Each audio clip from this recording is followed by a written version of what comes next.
Cześć, witam Was Energik w kolejnym Enerflashu. Mamy 20 maja. No ten tydzień był taki, powiem Wam, dosyć niespokojny za sprawą jednego, myślę, trailera i tak sporo się tutaj rzeczy zadziało, ale do tego sobie dojdziemy, to niech będzie naszą wisienką na torcie. Ciekawa informacja dla posiadaczy PC-ów. Możliwe, że Rockstar niedługo wypuści Red Dead Redemption 1 na komputery osobiste. Takie krążą ploty. Nie byłoby to chyba nic w sumie dziwnego, bo jakoś ta pierwsza część Red Dead Redemption zawsze omijała te platformy PC-owe i nawet kiedy pojawił się remake, czy remake, remaster, nie wiem w którym to było roku, nie tak dawno, 2023 chyba, na PlayStation 4, to również gra nie pojawiła, i na Switcha, nie pojawiła się również na PC-ta, więc może to jest teraz dobry moment, aby tą grę na PC-ta wypuścić. Dla tych, co nie grali, nie jest to taka gra jak Red Dead Redemption 2. Ogólnie wiele osób zarzucało Red Dead Redemption 2, że gra jest bardzo powolna, taka rozwleczona wręcz czasami. Red Dead Redemption 1 jest bardziej grą dynamiczną, to zdecydowanie, i nie jest tak rozwleczona. Chociaż mi się to podobało ogólnie w dwójce, że ta gra była taka powolna. Natomiast 1 jest bardziej nastawiona na taką akcję i bardziej przypomina taką dynamiką troszkę, można powiedzieć, bardziej GTA. Natomiast jeżeli jesteście zainteresowani, miejmy nadzieję, że to faktycznie okaże się prawdą i gra pojawi się na PC-tach. Ciekawa informacja odnośnie Polskiego Urzędu Ochrony Konkurencji i Konsumentów, bo wszczęto postępowanie, słuchajcie, gdzie na celowniku znalazły się platformy m.in. PlayStation Store i Steam. Na razie nie do końca wiemy, co tam się dzieje. Jest zbierany materiał dowodowy w sprawie. Ciężko powiedzieć, o co chodzi, natomiast dzieje się jakby na tym rynku, faktycznie tam polski rząd się za to zabrał. I chodzi o to, że dochodzą do jakiejś praktyki, które ograniczają konkurencję ze strony i największych graczy. Dlatego tutaj Urząd Ochrony Konkurencji i Konsumentów zajął się tą sprawą. Na razie nic więcej nie mogę Wam powiedzieć, bo ciężko powiedzieć, jak to się rozwinie. Natomiast ciekawe, dlaczego na celowniku też nie znalazł się Epic, a jednak tylko Steam i PlayStation Store. Ciekawa sprawa. No na razie, jak będę coś więcej wiedział, na pewno Wam powiem. Na razie sprawa jest, że tak powiem, rozwojowa. Ciekawa informacja również od Square Enix. Okazało się, że gry ekskluzywne dla Square nie są już tak opłacalne jak kiedyś. Głównie chodzi tutaj o Final Fantasy VII Rebirth, który nie sprzedał się tak dobrze, jak oczekiwano, że się sprzeda. Wobec tego Square troszkę zweryfikowało swoją politykę i od teraz gry mają wychodzić na wielu platformach, czyli raczej pożegnamy już typowe ekskluzywy i tytuły będą pojawiały się na Xboxach i też na Nintendo Switch. A twórcy, czy też Square, czy tam włodarze Square mówią, że najbardziej im zależy na przejęciu rynku, czy też dotarciu do rynku PC-owego. No powiem Wam, ciekawa sprawa. I no, ja tu widzę kilka problemów, jeżeli chodzi o Square. Przede wszystkim tytuły, które Square zainwestowało w nowe IP, jak Forspoken, okazały się no, potężnymi klapami i gniotami. Jeżeli chodzi o tą najbardziej popularną serię, czyli Final Fantasy, wydaje mi się, że tutaj było za małe okienko pomiędzy 16 a 7 i gracze troszkę nie zdążyli, nie wiem, czy tak można powiedzieć, nie zdążyli się znudzić 16, a już wychodzi druga część 7, która również jest grą dosyć sporą i wydaje mi się, że tutaj nastąpił przesyt tego i dlatego te gry tak dobrze się nie sprzedały. Przypominam, że była podobna sytuacja chyba za czasów PlayStation 3, kiedy wychodził Assassin's Creed, chyba nie Black Flag, a może to Black Flag, i w tym samym roku wychodził Assassin's Creed Rogue. I to też był trochę taki zdecydowanie zbyt duży przesyt danej marki i może tutaj właśnie o to chodzi. Natomiast no, firma zdecydowała się jednak, że rezygnuje z ekskluzywów i powiem Wam, że tak patrząc na to, co aktualnie dzieje się na rynku, wydaje się, że te ekskluzywy trochę nie mają racji bytu i trochę, znaczy z punktu widzenia oczywiście dla nas graczy mają, bo ci co mają jakąś konsolę i kupują ją dla ekskluzywu, no to jak najbardziej mają, ale z perspektywy deweloperów faktycznie ekskluzyw nie jest już jakby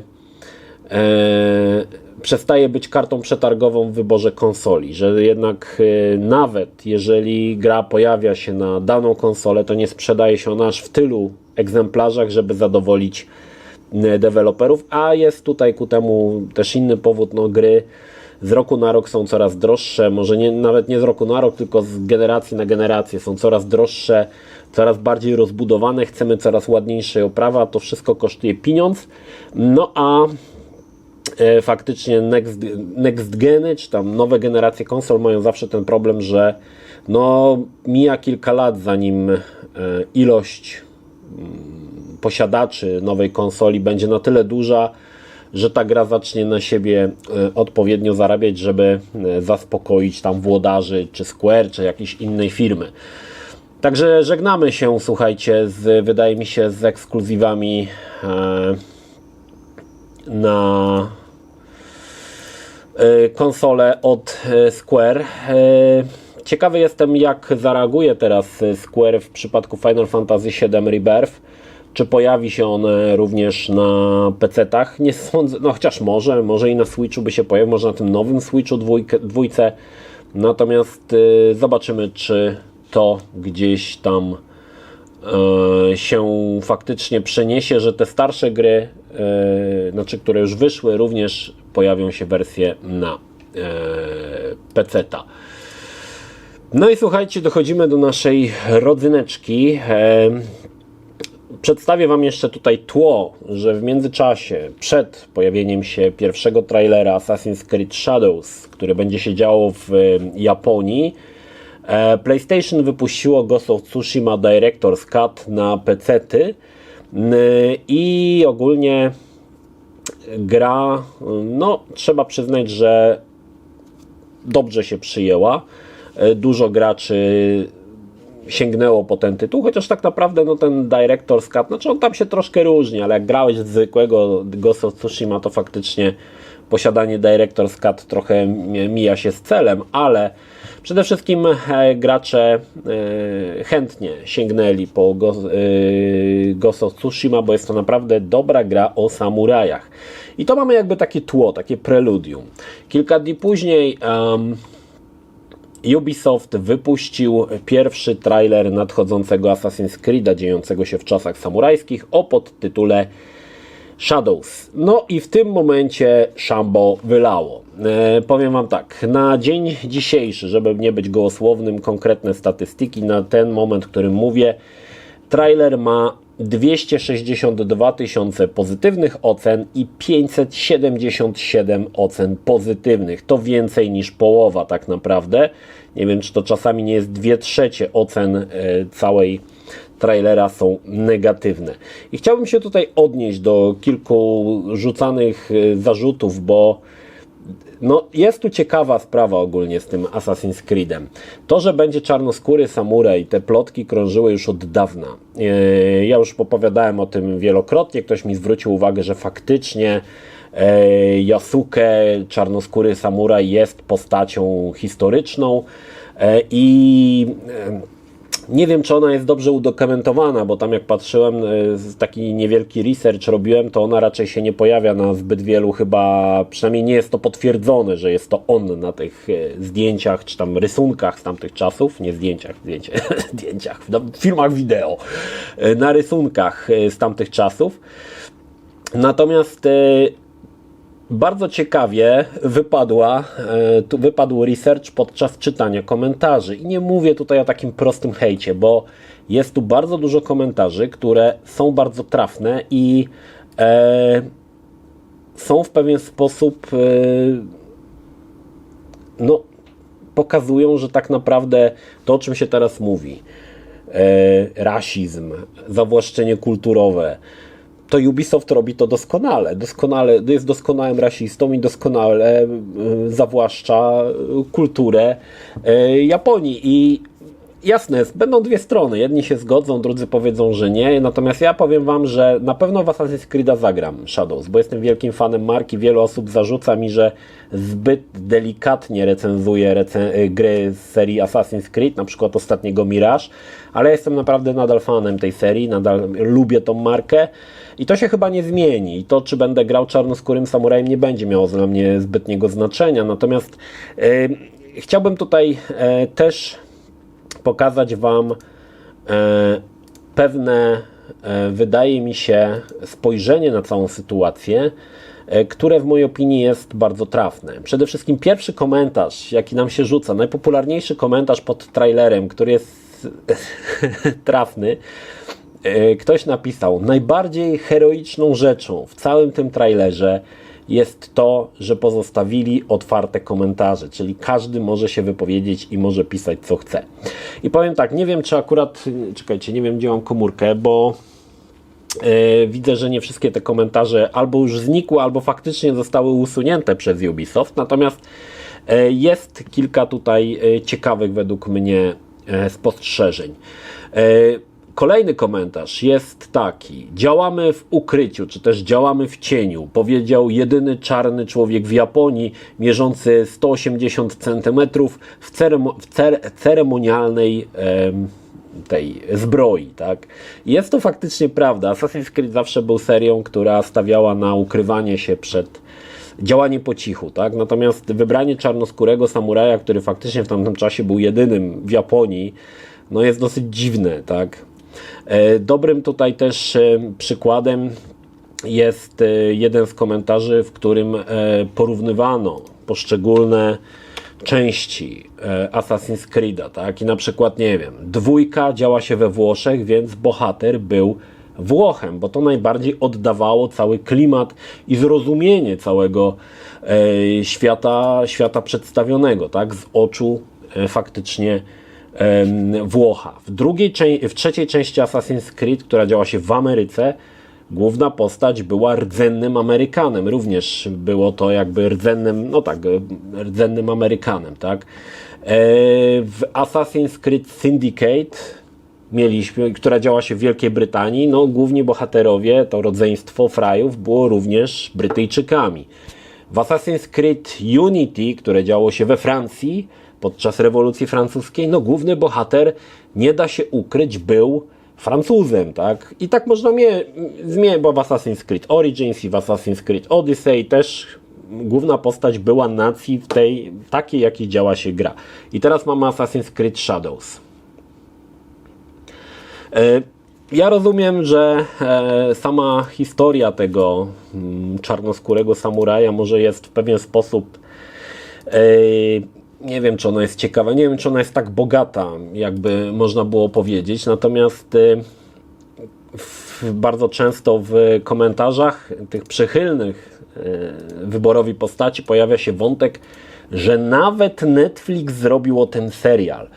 No powiem wam tak, Netflix o czarnoskórym samuraju to jest bardzo zły przykład, żeby podawać, bo jest to wręcz negatywny przykład, bo wiemy jak Netflix co potrafi nawywijać bardzo często, ale jeżeli spojrzycie w te komentarze, zauważymy też bardzo dużo osób, Azjatów, Japończyków, którzy faktycznie wprost mówią, że jest to zawłaszczenie kulturowe. I teraz postawmy się, słuchajcie, w takiej sytuacji, jakiej są Japończycy, którzy robią grę, jakaś firma robi grę o ich kraju, o ich kulturze i zamiast przedstawić to, co jest znane, tak, czy też z czego tam powiedzmy, nie wiem, słynęła Japonia, biorą coś, co jest pewnego rodzaju anomalią w Matrixie, bo to jest jakby rzecz, która jest totalnie oderwana, tak? Czyli na przykład czarnoskóry samuraj, chociaż tam niektórzy mówią nawet, że on nie był samurajem, no nieważne. I robienie o tym gry i pokazywanie historii. To jest jakby trochę tak, że faktycznie ci Azjaci mają w pewien sposób rację, że ludzie zaczną w to grać i stwierdzą, że hej, no to wtedy było pewnie dużo czarnoskórych samurajów, nie? Ci, kto się nie zna na przykład na historii.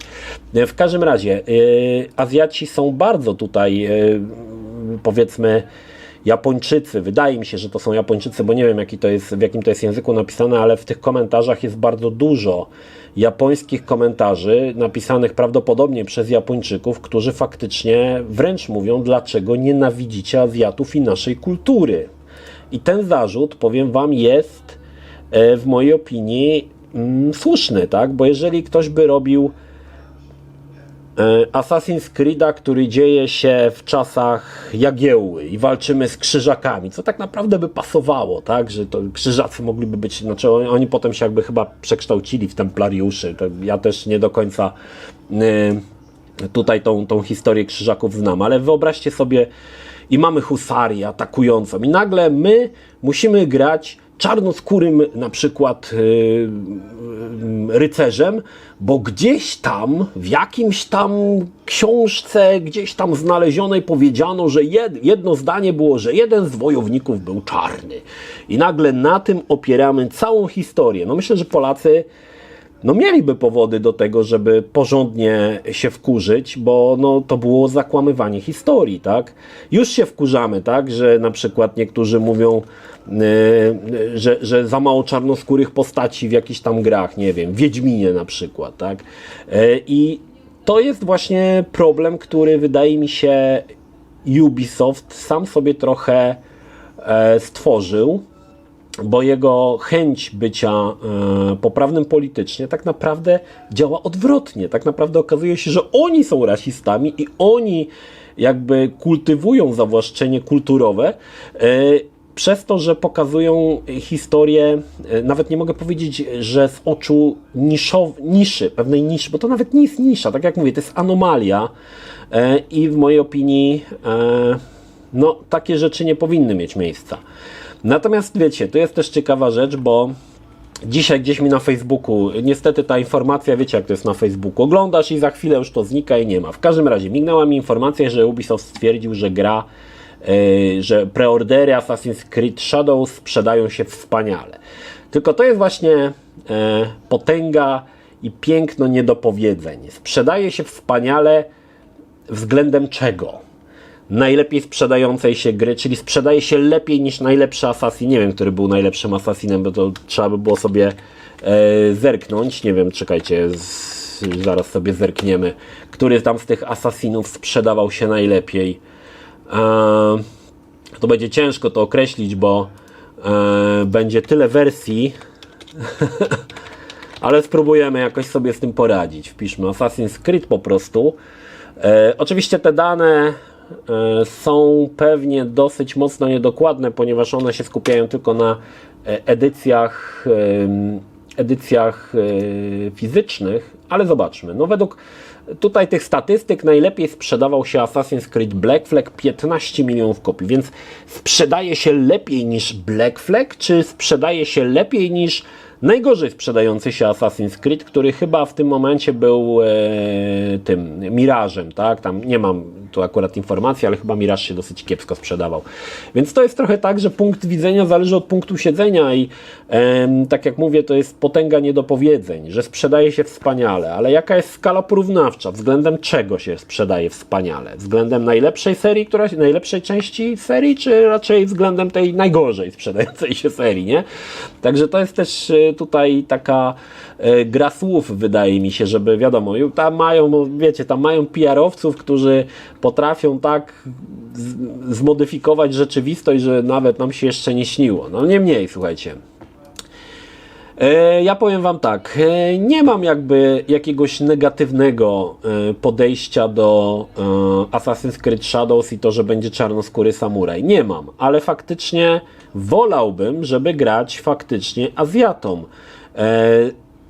Jest kilka gier, które robiły to bardzo dobrze i pamiętajmy, że Assassin's Creed Shadows będzie się mierzył bezpośrednio z tytułami, które zdobyły potężną popularność, ale dlatego, że były oparte na pewnych takich nie wiem, nie chcę nazwać tutaj złego słowa kliszach, ale pewnych takich wyobrażeniach, czy też nawet historycznej poprawności, która jest najbardziej jakby znana, tak, na świecie. I tutaj wymienię chociażby już Ghost of Tsushima, z którym w mojej opinii Assassin's Creed Shadows nie będzie miał w ogóle szans, żeby wygrać.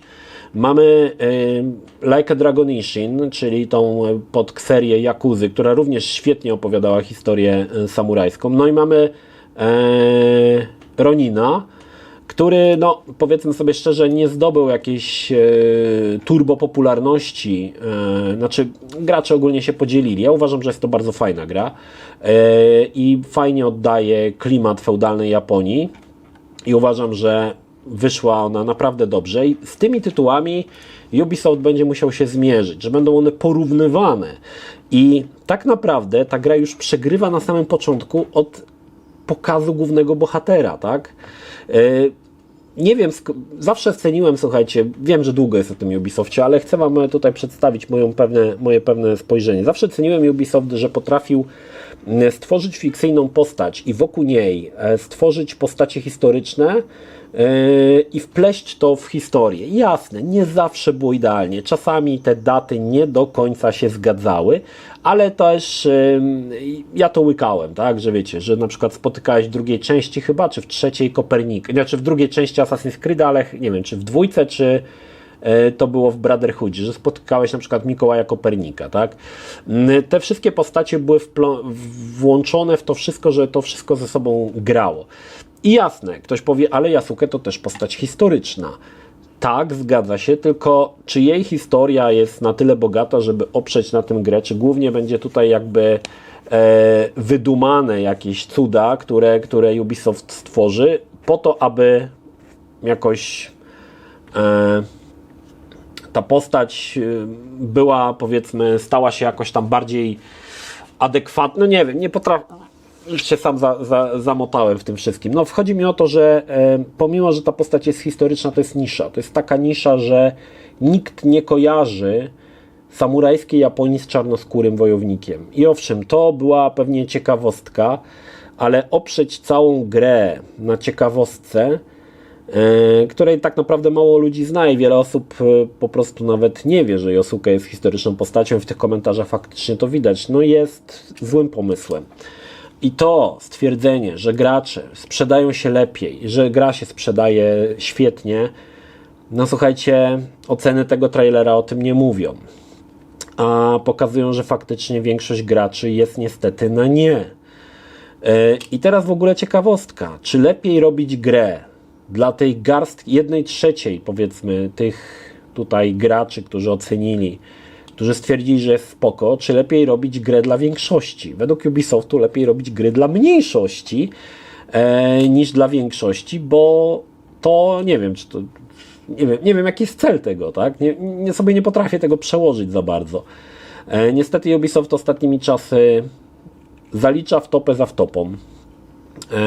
I no powiem Wam, że ja spodziewam się, że ten Shadows będzie potężnie krytykowaną grą. I możliwe, że będzie jedną z najgorzej sprzedających się Assassin's Creedów i nie życzę źle Ubisoftowi, bo ogólnie chciałbym, żeby ta seria przetrwała i ona sobie dalej krążyła, natomiast wydaje mi się, że pogoń za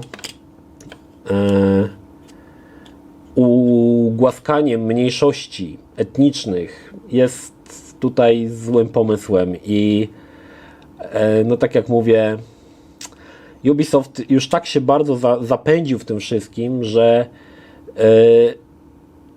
trochę nieświadomie jest tym, z kim walczy, tak? Czyli tak jak mówię, o tym zawłaszczeniu kulturowym i o tym rasizmie, tak? Bo no, Azjaci w komentarzach, czy tam Japończycy wprost mówią, że Ubisoft to rasiści, bo nienawidzą Azjatów, tak? Bo nie chcą robić gry o Azjatach.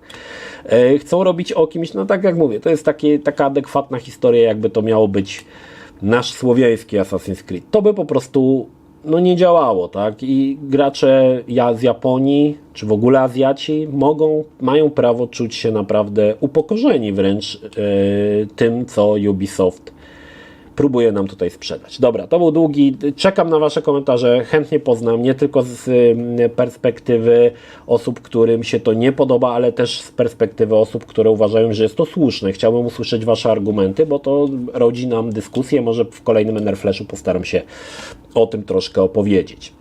Dobra, aż mi w gardle zaschło od tego Assassin's Creed'a. Co nowego, słuchajcie, u mnie? Ostatni tydzień miałem dosyć intensywny.